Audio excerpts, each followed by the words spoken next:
Hi, my name is Kathryn Franklin. I'm a new entrant Year 1 teacher at Puhinui School in Puhinui, Auckland. About a year after I started at Puhinui School, I found out about the Mind Lab. So after starting and doing the DCL, I really enjoyed the whole process. Once I learned that it was so much more than just digital technologies, and also then realizing that I was already a third of the way done my Masters, which was kind of like a little sneaky intro into it. So I decided just to keep going with it. So during my time studying the Masters, I learned about localized curriculum, and it was a concept that really resonated with me.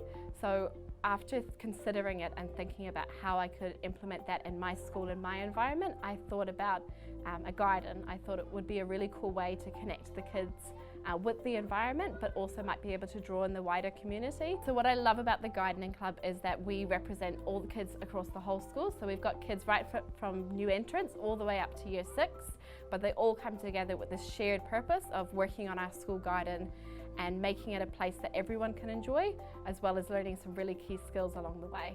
It surprised me, but one of the key things that started coming out of the Gardening Club was the connections that they made.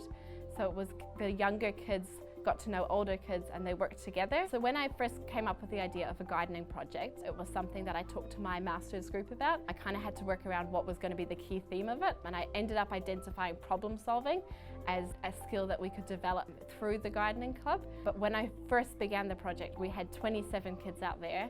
It was the very first session I walked away kind of thinking, how am I going to do this? Like, how is it going to turn into a club that actually can do things independently and the kids can run it? Because that first session was quite teacher-led, and for me, one of the things that I found challenging was letting go of that control.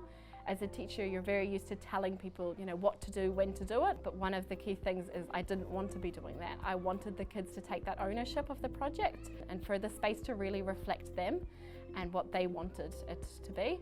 So I see lots ahead for me and the Gardening Club. So this year I kind of see almost like a trial. So it's been my Masters project, but it's also been my first go at establishing a Gardening Club and seeing how it runs. I feel like I've learned a lot in the process, and there's some things I do differently next year.